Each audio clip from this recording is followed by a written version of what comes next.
and gentlemen, welcome back to a brand new episode of At the Buzzer Sports, where we talk all things basketball all the time. I am your host, John Drummond, and the Dallas Mavericks, they are now 5-7, and they sit at 12th in the Western Conference, right over top of the Portland Trail Blazers, and just under the Minnesota Timberwolves. And don't you worry, I'll be talking about the Minnesota Timberwolves very, very soon. It depends on how they look within the next game or two. But today we're going to be talking about the Dallas Mavericks because they just went to the NBA Finals last year. The Dallas Mavericks built a respectable defense around Luka Doncic because we know Luka Doncic and Kyrie Irving are not the biggest threats defensively. Over the last season, after the trade deadline in the playoffs, the Dallas Mavericks have looked like one of the best defenses in the league. They guarded the best team in the league, the Boston Celtics, better than any other team has in the playoffs.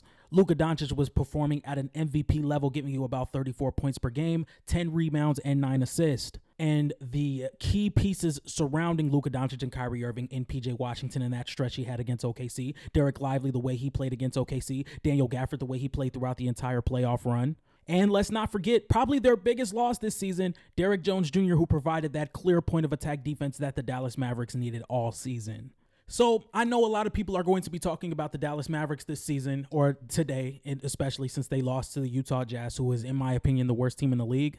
But this season, the Dallas Mavericks started out 5-7, and out of the 12 games they have played, 7 of them have been clutch games, and now they have the worst record in clutch games this season at 1-6, and they have the lowest win percentage in the league in clutch games at 14.3. And when we look at this Dallas Mavericks team, everybody's playing how you would expect them to play. Kyrie Irving is giving you 25-5-5 on 54-54-85 splits and a 66% true shooting. Kyrie Irving has been your best offensive player this season. Klay Thompson, he's giving you about 15 points per game on about 37% from 3 on 9 attempts. He's shooting 45% on catch and shoot threes, 49% on catch and shoot twos, 50% from the mid-range, 37% on above the break threes, and 38% on corner threes. And last season, in clutch time for the Dallas Mavericks, they were 23-9. They had a 72% win percentage, 71.9 to be exact. And that was only second in the league behind the Los Angeles Lakers at 72.7. They were number 1 in the league in offensive rating in clutch games. They were number 9 in defensive rating in clutch games. So when we look at this Dallas Mavericks team, what is making the difference? What is the difference between now and last season, between these clutch games that they have gotten a plethora of in this early part of the NBA season?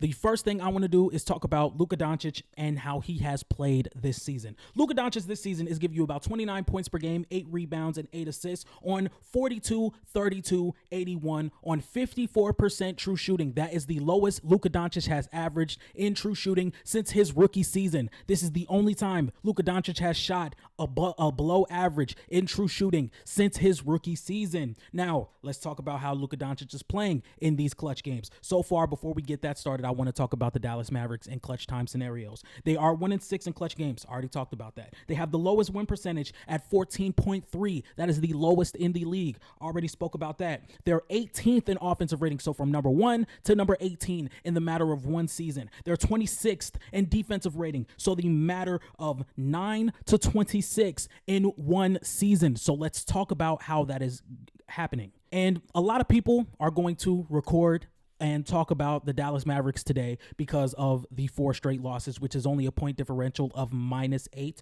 They lost by 1 point, I believe, to the Phoenix Suns. They lost they lost by 3 against the Golden State Warriors. They lost by 2 against the Denver Nuggets, and they lost by 2 against the Utah Jazz. And a lot of people are going to come up here and talk about Luka's defense, and by all means, I understand it. But today we're going to talk about Luka's offense in clutch time scenarios. After going back and watching some of the clutch time scenarios that Luka Doncic has been in, which is the last 4 games, there is an aggression that I would like to see a little bit more. There is struggling of him getting to the basket by himself. That is something that Luka Doncic has never had something to be worried about, or at least if you're a Dallas fan, we always knew Luka Doncic was going to create the best shot for himself. Or even if he does not create the best shot for himself, those tough shots that he shoots, you have more confidence in Luka Doncic than you do for almost the entirety of the NBA. So last season in clutch games, Luka Doncic shot 52% of his shots from the 2-point line. But inside the arc, Luka Doncic shot 52% of his shots, and 48% of his shots came from beyond the arc. Well, let's talk about this season. This season, Luka Doncic is 30.8% of his shots inside the arc. This season, Luka Doncic 69.2% of his shots beyond the arc. And I think part of that has to do with Dallas really trying to find a set offense in these scenarios, because when we look at some of the other teams in the NBA, you have KD's mid-range, who is almost unstoppable within clutch games. You have Nikola Jokic with his back to the basket, which is almost unstoppable in clutch games. So when you look at Luka Doncic and settling for these tougher shots in clutch scenarios, oh my God, that was terrible. I don't necessarily know if the step back three or if the contested three is the best scenario or the best situation to put yourself in when you're down 2, you're up 1, especially against these teams like Phoenix and Golden State that you have played in, which are very good teams. So those losses I can understand.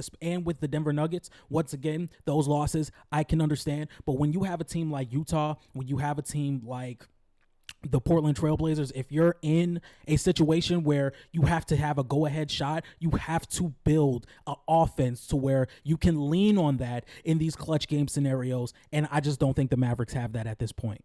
We have found so many possessions late in games where Luka Doncic is settling for the step back three. He's settling for the tough contested shot. He's passing the ball off. He's not able to create the best look for himself in these scenarios. And this is something that we just have not seen from Luka Doncic offensively, to where in these clutch games, Luka Doncic is supposed to be phenomenal. He had a 61% true shooting percentage in clutch games last season. So we understand that Luka Doncic is a high-level clutch game performer. He's a high-level scorer in the NBA. So how long do I expect this to happen? I do not know, but this is something that the Dallas Mavericks have to figure out, because once again, they are still top 12 in defensive rating. They're still top 10 in offensive rating this season. So I don't expect the Dallas Mavericks to be bad this season. This is not something that I'm trying to portray in this video, but the defense from Luka Doncic has been abysmal, and that's something that you learn to live with if you have an offensive player at Luka Doncic's level. And I think that the offense in the clutch game scenarios at this point right now would be more concerning if I'm Dallas instead of the defense,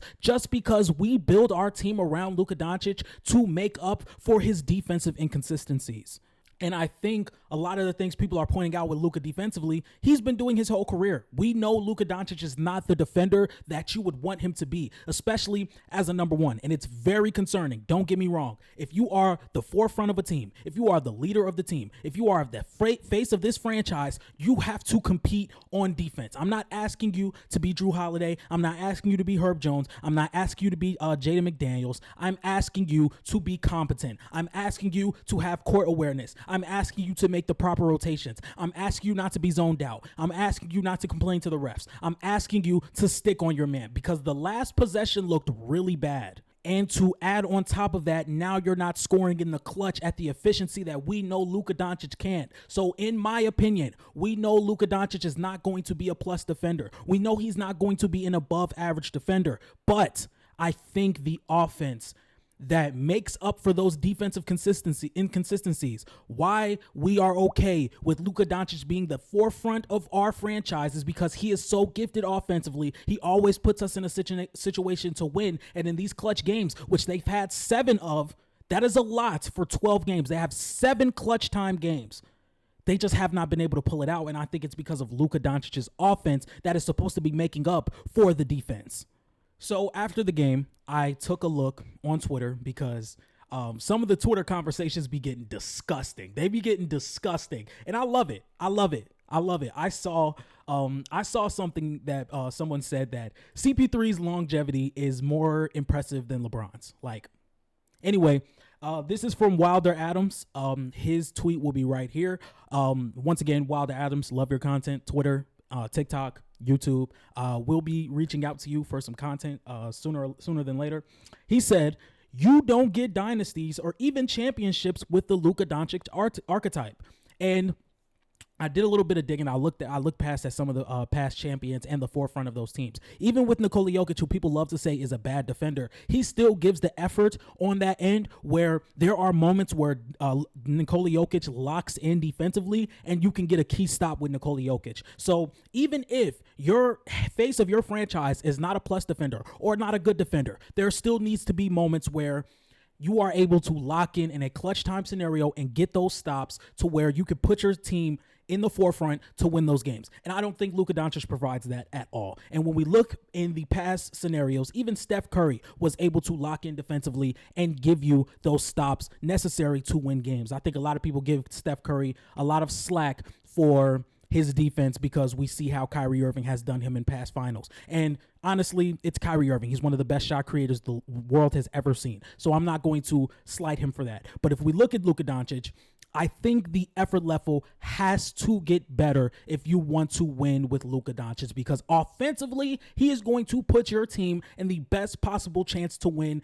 almost every single time. And you put the necessary defensive pieces around him to where, okay, we can be competent enough defensively, even elite defensively in some stretches, so where we can go and win games off the backs of our defense when Luka does not have it. Derek Lively and Daniel Gafford, these guys are great defenders, but I don't think they are at the tier defensively to make up for Luka Doncic's mishaps and his inconsistencies. I think guys like Evan Mobley, guys like Anthony Davis, guys like Rudy Gobert, those level of defenders are the type of defenders you would need to put behind Luka Doncic if he is going to continue to be a liability defensively. And Derek Lively and Daniel Gafford are just not that. They are great defenders, don't get me wrong, but I think the effort level and the attention to detail and the court awareness that Luka Doncic provides defensively, you have to have an elite defender to make up for that. And the Dallas Mavericks do not have that at this point. So, ladies and gentlemen, let me know what you guys think of this little rant I have about the Dallas Mavericks. I know a lot of people are going to be talking about it today, so I wanted to get my 2 cents in. And if you guys like this type of content, make sure you like, comment, and subscribe. And if you like my TikTok takes, or if you want to find me on TikTok, it is at The Buzzer Sports. If you want to find me on Twitter, it is ATB Sports 1. If you guys want to find me on Instagram, at The Buzzer Sports once again. And for business inquiries, at The Buzzer Sports ENT at gmail.com.